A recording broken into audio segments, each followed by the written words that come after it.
اعوذ باللہ من الشیطان الرجیم بسم اللہ الرحمن الرحیم الحمد للہ رب العالمین والعاقبۃ لأہل التقوی والیقین. السلام علیکم ورحمۃ اللہ وبرکاتہ. سب سے پہلے اس پروگرام کو برگزار کرنے والے برادران کا شکریہ ادا کرتا ہوں. نہایت ہی اہم موقع پر اس پروگرام کا اہتمام کیا. خدا آپ لوگوں کو جزائے خیر دے. میں اپنے اس گفتگو کا آغاز کروں گا امام صادق علیہ الصلاۃ والسلام کے فرمان اور پیغمبر خدا کے حدیث سے. جناب ابن قولوہ کامل الزیارات ہماری بہت ہی قدیمی اور معتبر ترین کتابوں میں شمار ہوتی ہے. اس کتاب میں امام صادق علیہ السلام سے ایک بہت ہی پرمعنی روایت نقل کرتے ہیں. من اراد اللہ بہ الخیر قذف فی قلبہ حب الحسین وحب زیارتہ. یعنی جب اللہ جو حکیم ہے، وہ عادل ہے، وہ عادل اللہ، حکیم اللہ جب کسی کو خیر دینے کا ارادہ کرتا ہے تو خیر کی شمارش نہیں بلکہ منشأ خیرات یعنی خیرات کا سرچشمہ حب الحسین و حب زیارتہ، امام علیہ السلام کی محبت اور امام کی زیارت کی محبت اس انسان کے دل میں ڈال دیتا ہے. در حقیقت سرچشمہ خیرات یا سرمنشأ خیرات جو امام علیہ السلام کی محبت ہے. اسی طرح ایک اور روایت جو پیغمبر خدا صلی اللہ علیہ وآلہ وسلم سے ہمارے برادران اہل سنت کے بڑے بڑے محدثین جیسے ابن ابی شیبہ نے المصنف میں، امام ترمذی نے سنن ترمذی میں، امام حاکم نیشاپوری نے المستدرک میں، علامہ ہیثمی نے مجمع الزوائد میں، ابن حبان نے صحیح ابن حبان میں، امام احمد ابن حنبل نے مسند میں، اور امام طبرانی نے جامع الصغیر میں، علامہ ناصر الدین البانی نے السلسلۃ الصحیحہ میں، یعنی صحیح سند کے ساتھ پیغمبر خدا سے ایک روایت نقل کرتے ہیں. روایت میں تھوڑی سی عبارت میں مختلف ہے لیکن ایک جملہ سب میں مشترک ہے، وہ یہ ہے احب اللہ من احب حسینہ. ہر انسان اور ہر خدا شناس، خدا پرست انسان کی دلی تمنا ہے کہ ہم خدا کے محبوب بنیں.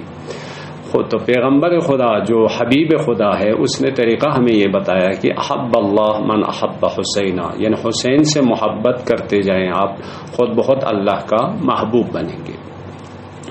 تو اس روایات یعنی امام علیہ السلام کی محبت کے بارے میں اتنی تاکید ہے. امام صادق علیہ السلام فرماتے ہیں کہ خیرات کا منشأ ہے. پیغمبر خدا کا فرمان ہے کہ حسین سے محبت کرنا در حقیقت یہ انسان اللہ کا محبوب بن رہا ہے.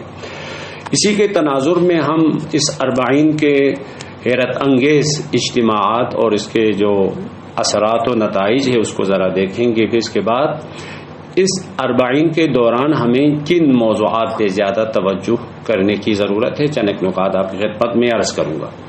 اربعین در حقیقت امام عالی مقام کی محبت کی تجلی گاہ ہے. اربعین دین کی تبلیغ کے لیے ایک سنہری موقع ہے.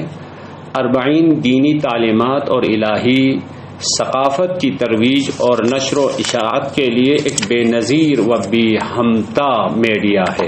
یعنی اس کی کوئی مثال آپ کو دنیا میں نہیں ملے گی، یعنی اس قسم کا ایک میڈیا آپ کو نہیں ملے گا، کیونکہ مغناطیس حسینی ان دلوں کو جو ہدایت کے لیے آمادہ و تیار ہے ان کو مرکز عشق کربلا کی طرف جذب کر رہا ہے. اربعین کے اس اجتماع سے پہلے مومنین کی جو حالت تھی دنیا میں، شیعہ ایک ٹوٹی ہوئی تسبیح کے دانوں کی طرح پراکندہ و منتشر تھے. لیکن مغناطیس حسینی نے ان مومنین کو حسینی داغے میں پرونے کا کام شروع کیا ہے. اس میں ہمارا کردار بھی شامل ہونا چاہیے. اربعین در حقیقت مکتب حسینی کی قوت اور ظرفیت کی تجلیگاہ ہے جو در حقیقت وَأَعِدُّوا لَهُم مَّا اسْتَطَعْتُم مِّن قُوَّةٍ کا ایک بارز ترین مصداق ہے. اربعین فقط ایک مستحب زیارت نہیں ہے. معمولاً لوگ یہ سوچتے ہیں ابھی اربعین ایک میدان جنگ ہے جو استکبار کے مقابل میں، استثمار کے مقابل میں، استحصال کے مقابل میں جتنے بھی شیطانی افکار و نظریات ہیں ان افکار و نظریات کے مقابل میں اربعین ایک میدان جنگ میں تبدیل ہوا ہے. لہذا اربعین میں شرکت در حقیقت ایک مجاہد کی شرکت ہے. مجاہدانہ ہمیں شرکت کرنے کی ضرورت ہے.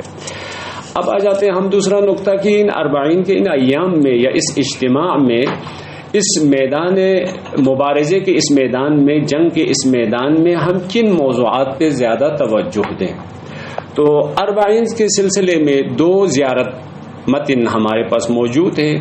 ایک معمولاً جو مشہور ہیں ہم لوگ پڑھتے ہیں، جناب شیخ طوسی نے کتاب تہذیب الاحکام اور المصباح المتحجد دونوں میں اس نقل کیا ہے اور سلسلہ سند کے ساتھ ہے. وہ بھی صفوان ابن جمال امام صادق علیہ السلام سے اس متن کو نقل کرتے ہیں. ایک دوسرا متن ہے جو عطیہ اوفی جناب جابر ابن عبداللہ انصاری سے نقل کرتا ہے. وہ تقریباً شبیہ ہے، 15 رجب کو جو زیارت پڑھی جاتی ہے اس زیارت کے شبیہ ایک زیارت ہے. یعنی 2 متن ہے ہمارے پاس زیارت کے. تو ان میں سے دونوں کو ہمیں اگر سامنے رکھیں تو بہت ساری چیزیں ہمیں سمجھ میں آ جاتی ہے اور بہت سارے نکات ہمارے لیے واضح اور روشن اور عیاں ہو جاتے ہیں.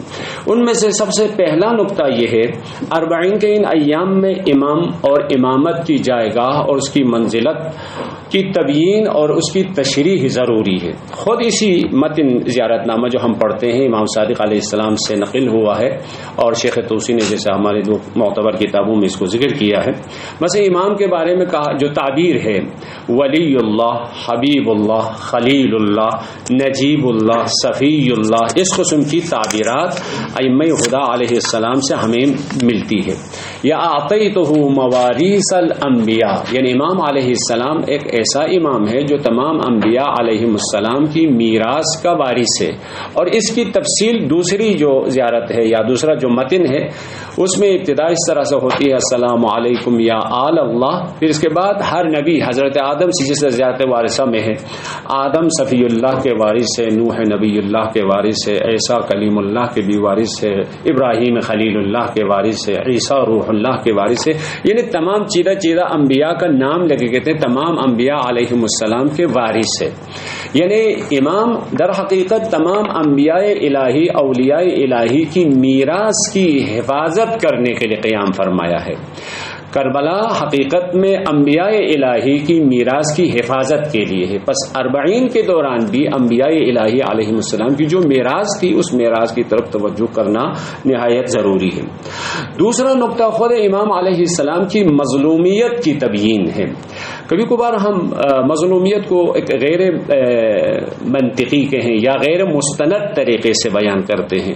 اگر امام علیہ السلام کے فضائل کے ساتھ ساتھ مصائب اور اس کی مظلومیت کو بھی مستند طریقے سے تجزیہ تحلیل کریں گے تو بہت سارے لوگوں کی ہدایت کے لیے بہت مؤثر ثابت ہو سکتی ہے. تیسرا نقطہ امام علیہ السلام کے قیام کے اہداف ہے جو اس زیارت کے مرکزی جملہ ہے. وہ مرکزی جملہ کتنا خوبصورت ہے، بذل مہجتہ فیک لیستنقذ عبادک من الجہالۃ وحیرۃ الضلالہ. یہ کل خلاصہ ہے. یہ امام علیہ السلام نے اپنا خون جگر آپ کی راہ میں، خدا کی راہ میں بہایا ہے. لیستنقذ عبادک من الجہالہ، عباد بھی مطلق ہے یعنی ہر انسان مراد ہے، یعنی ہر وہ انسان جو اللہ سے منسوب ہے. اب یہاں پہ کوئی مذہب کی کوئی قید، کوئی مسلک کی قید نہیں ہے. عبادت کا من الجہالت، جہالت سے. اب جہالت کے 2 احتمال ہو سکتا ہے. جہالت مقابل عقل ہے جو معمولاً یعنی غیر عقلانی روش، غیر عقلانی زندگی، غیر عقلانی طرز زندگی سے انسان کو نجات دینے کے لیے. اب وہ جاہلانہ کبھی عقیدے کے اعتبار سے بھی جہالت ہو سکتی ہے، کبھی عمل کے اعتبار سے جہالت کا تصور ہو سکتا ہے، کبھی اخلاقیات اور سماجیات کے اعتبار سے بھی جہالت کا تصور ہو سکتا ہے. من الجہالتی، ہر قسم کے غیر عقلی روش، غیر عقلانی طرز زندگی سے انسان کو نجات دینے کے لیے خود امام نے قیام فرمایا ہے. وحیرۃ الضلالتی، گمراہی اور سرگردانی.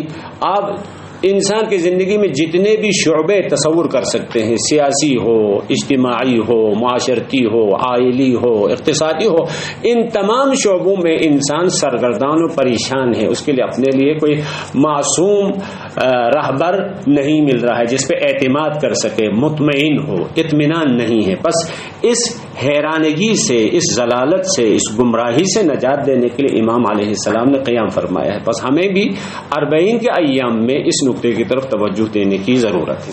چوتھا نقطہ یہ ہے، خود اسی زیارت میں جو دوسرا نقطہ وہ یہ ہے دشمن شناسی ہے. دشمن کی شناخت، اور دشمن کی شناخت بھی کتنے خوبصورت طریقے سے زیارت نامے میں ذکر کیا ہے. قد تواضع علیہ من غرته الدنیا، یعنی وہ حقائق کے دشمن کون ہو سکتا ہے جو دنیا سے دھوکہ کھایا ہے، دنیا کے فریب میں جو آیا ہے وہ آپ کا دشمن ہو سکتا ہے. 2 باع حظه بالارذل الادنى وشرى آخرته بالثمن الاوکس، جو خود ناشناس ہے، خود کو بہت ہی کم قیمت پہ بیچنے والا اور جو قیامت کے بارے میں کوئی خاص تصور نہیں رکھتا ہے، وہ دشمن کے اس مجتمع میں شامل ہو سکتا ہے. تیسرا نقطہ جو اس دشمن شناسی میں کہا ہے وہ تردہ فی ہوا ہو، جو خواہشات نفسانی کی پیروی کرتا ہے. لیکن زندگی کے تمام مراحل میں، تمام شعبۂ زندگی میں اگر کوئی انسان خواہشات نفسانی کی پیروی کرے تو وہ نہایت آخر دشمن کے ساتھ چلا جاتا ہے. چوتھا نقطہ وہ اسخط کا، وہ اسخط نبی کا، یعنی اللہ کو ناراض کرنے والا اور نبی کو ناراض کرنے والا آپ کا دشمن ہو سکتا ہے. اس سے بھی بہت خوبصورت اور مہم جو نقطہ ہے ہمارے زمانے میں، وَأَطَاعَ مِنْ عِبَادِكَ أَهْلِ الشِّقَاقِ وَالنِّفَاقِ، جو ضدی افراد ہیں، جو منافق ہیں، جو مؤمن نہیں ہیں، جو اہلیت نہیں رکھتے ہیں، ان کی پیروی کرتے ہیں. اب کربلا میں یہ واقعہ کیوں پیش آیا؟ اسی وجہ سے اطاع من عبادک اہل الشقاق والنفاق، منافقین کی پیروی کرنے کی وجہ سے، نااہلوں کی اطاعت کرنے کی وجہ سے لوگ کربلا میں جمع ہوئے اور امام علیہ السلام کو شہید کیا. تو ابھی بھی یہ مشکل ابھی دنیا میں موجود ہے، تو اس کی طرف بھی ہمیں توجہ کرنے کی ضرورت ہے.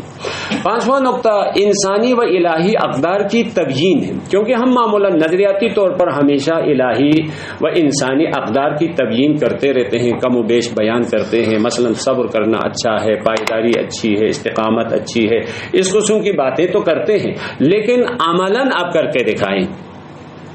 ہاں سخاوت اچھی چیز ہے، عملاً کر کے دکھائیں. محبت، خدمت خلق اچھی چیز ہے، عملاً کر کے دکھائیں. تو یہ عملاً ہمارے لیے کوئی نمونہ خاص نہیں ملتا ہے، لیکن الحمدللہ 40 میں یہ تمام چیزیں عروج کی حد تک عملی طور پر آپ کو ملے گی. مثلا جہاد و پائیداری دیکھیں، ایثار و فداکاری دیکھیں 40 کے ایام میں، صبر و استقامت دیکھیں، سخاوت و بخشندگی دیکھیں، خدمت خلق اور محبت دیکھیں. دیکھیں ہم کہتے ہیں ایک دوسرے سے محبت کرنا، ایک دوسرے کی خدمت کرنا اچھی بات ہے، یہ اسلامی اور انسانی اقدار میں شامل ہے کہتے ہیں، لیکن عملاً کر کے دکھائیں تو آخر میں آ کے پھر ہم محدود ہو جاتے ہیں. لیکن 40 کا ایام میں آپ دیکھیں دنیا کے گوشے و کنار سے لوگ جمع ہو جاتے ہیں، مختلف مسالک و مذاہب سے تعلق رکھنے والے، مختلف رنگ و نسل سے تعلق رکھنے والے لوگ جمع ہوتے ہیں، لیکن کسی امتیاز کے بغیر ہر ایک دوسرے کی خدمت کرتے ہیں، ہر ایک دوسرے سے محبت کرتے ہیں. تو یہ ایک بہترین قدر ہے، ویلو ہے، خلوص اور للہیت ہے. خلوص ہونا چاہیے، للہیت ہونی چاہیے، تو ہم سبھی کہتے ہیں، لیکن عملاً خلوص کیا ہوتا ہے، للہیت کیا ہوتی ہے، خلوص کا نتیجہ کیا ہوتا ہے، یہ 40 میں آپ کو عملاً نظر آتا ہے. تو آپ الحمدللہ جو اہل قلم ہے، اہل بیان ہے، ان نکات کو، ان الہی اقدار کو زیادہ تبیین کرنے کی ضرورت ہے، ان کی تشریح کرنے کی ضرورت ہے، ان کو دنیا تک پہنچانے کی ضرورت ہے. 6واں نقطہ ہے وہ مبارزاتی تفکر کی تقویت ہے. جیسے کہ برادر محترم بھی فلسطین کے بارے میں گفتگو کر رہے تھے، استقامت، ظلم سے تیزی اور عدالت خواہی جو امام علیہ السلام کے قیام کا محور ہے، اور جسے آغا صاحب نے بھی کہا کہ گاندھی سے لے کر منڈیلا تک، یعنی تمام آپ مسالک و مذاہب کے قیود سے بالاتر ہو کر دیکھیں، جغرافیہ یا سیاسی زمینی جغرافیہ کی حدود و قیود سے بالاتر ہو کے دیکھیں، مختلف قسم کے وہ افراد جس کے اندر حریت کی روح زندہ ہے، جن کے اندر مبارزہ کرنے کی روح زندہ ہے، وہ سب کہتے ہیں ہمارے لیے نمونہ عمل امام علیہ السلام ہے. ہم اپنے مسلم جو مبارز ہمارے قائد اعظم سے لے کر علامہ اقبال سے لے کے باقی بزرگان کو دیکھیں یا غیر مسلم کو دیکھیں، تو امام علیہ السلام خود کا قیام کا محور بھی مبارزہ اور مقابلہ ہے، ظلم و جبر و ستم سے مقابلہ کرنا امام کا قیام کا محور ہے، اور دنیا میں بہت سارے بزرگان نے اس سے درس بھی لیا ہے،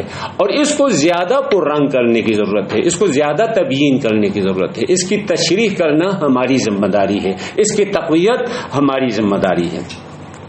ساتواں اور آخری نقطہ یہ ہے اعلان آمادگی اہل البیت علیہم السلام کی نصرت، ان کی مدد، ان کی یاری کرنے کے لیے مدد، اور خصوصاً امام زمان عجل اللہ تعالی فرجہ الشریف، کیونکہ یہ ایک لحاظ سے یہ 40 ظہور کے لیے ایک مقدمہ ہے، زمینہ سازی کے لیے، جسے کہ خود 40 کی اسی جملے عبارت میں زیارت نامے میں ہمیں یہ جملہ ملتا ہے اشہد، یعنی آپ امامت کو بیان کرنے کے بعد، امام کے اہداف کو بیان کرنے کے بعد، دشمن شناسی کو بیان کرنے کے بعد، اسی متن نامے میں دیکھیں آخر میں یہ تمام امام کا تعارف پیش کرنے کے بعد آخر میں آپ اپنا عقیدہ بیان کرتے ہیں، یعنی اپنی آمادگی کا اعلان کرتے ہیں، یا اپنا جو جذبہ ہے، جو ایمان ہے، جو اعتقاد ہے، جو یقین ہے، آپ جو کرنا چاہتے ہیں وہ اعتراف اور اقرار کرتے ہیں، وہ یہ ہے اشہد انی قلبی لقلبکم سل، یعنی میں گواہی دیتا ہوں، یعنی ان تمام مراحل کے بعد میرا اعتراف یہ ہے، اقرار یہ ہے، یقین یہ ہے، میں یہ گواہی دیتا ہوں قلبی لقلبکم سلم وامری لامرکم متبع۔ امر کو معاملے سے ترجمہ کرتے ہیں، لیکن روایات میں امر حکومت کے لیے استعمال ہوتا ہے، جیسے صاحب امر جی نہیں کہتے، بس امام علیہ السلام کے جتنے بھی القاب ہیں امر کے ساتھ استعمال، یہ امر یعنی اجتماعی سیاسی مسائل ہے، وامری لامرکم متبع، یعنی ایسا نہیں کہ فقط فردی زندگی میں میری زندگی کا معاملہ آپ کے تابع ہے، بلکہ امری، ویسے تو امری مطلق ہے، لیکن آپ خود روایات کا جو رجوع کریں تو معمولاً اہل بیت علیہم السلام امر سیاسی اور اجتماعی امور کے لیے استعمال کرتے ہیں۔ امری لامرکم متبع، سیاسی اجتماعی مسائل ہو چاہے فردی مسائل ہو، ان تمام زندگی کے تمام معاملات آپ کے تابع ہیں۔ پھر مزید آگے وَنُصْرَتِي لَكُمْ مُعَدَّةٌ، یعنی میں ابھی مدد کرنا چاہتا ہوں نہیں، معدہ ہے، مفعول ہے، وَنُصْرَتِي لَكُمْ مُعَدَّةٌ، میری ہر قسم کی نصرت آپ کے لیے تیار ہے، یعنی میں تیار ہونے والا ہوں، تیاری کروں گا نہیں، وَنُصْرَتِي لَكُمْ مُعَدَّةٌ، ہر قسم کی تیاری، آپ کے نظامی تیاری ہو سکتی ہے، سیاسی تیاری ہو سکتی ہے، علمی تیاری ہو سکتی ہے، اخلاقی تیاری ہو سکتی ہے، اقتصادی تیاری ہو سکتی ہے، میری تیاری آپ کے لیے تیار ہے۔ حتی یأذن اللہ لکم، پھر مزید تاکید کرتے ہوئے کہتے ہیں فمعکم معکم لا مع عدوکم، تکرار ہے، تاکید ہے، معکم معکم، آپ کے ساتھ ہے، آپ کے ساتھ کن چیزوں میں؟ آپ کے ساتھ کھانا کھانے کے لیے آپ کے ساتھ ہو، یہ مراد تو نہیں ہے، آپ کے ساتھ ہے، آپ کے ساتھ ان تمام معاملات میں، سیاسی امور میں، اقتصادی امور میں، عائلی امور میں، ان تمام چیزوں میں میں آپ کے ساتھ ہوں، آپ کے ساتھ ہوں، لا مع عدوکم، آپ کے دشمن کے ساتھ نہیں ہوں۔ تو ان نکات کی طرف 40 کے ان ایام میں ہمیں زیادہ توجہ دینے کی ضرورت ہے، کیونکہ جیسے کہ میں نے پہلے بھی کہا 40 دین کی تبلیغ، دین کی تبیین، دین کی تشریح کے لیے ایک بہت ہی سنہری موقع ہے۔ اس موقع سے ہمیں کما حقہ استفادہ کرنا چاہیے۔ اللہ کی بارگاہ میں دعا کرتا ہوں پروردگارا ہمیں امام عالی مقام کے فضائل و مصائب کا واسطہ اس 40 کے اس سنہری موقع سے دین کی خدمت اور دین کی تبلیغ کرنے کے لیے توفیق عطا فرما۔ والسلام علیکم ورحمۃ اللہ وبرکاتہ۔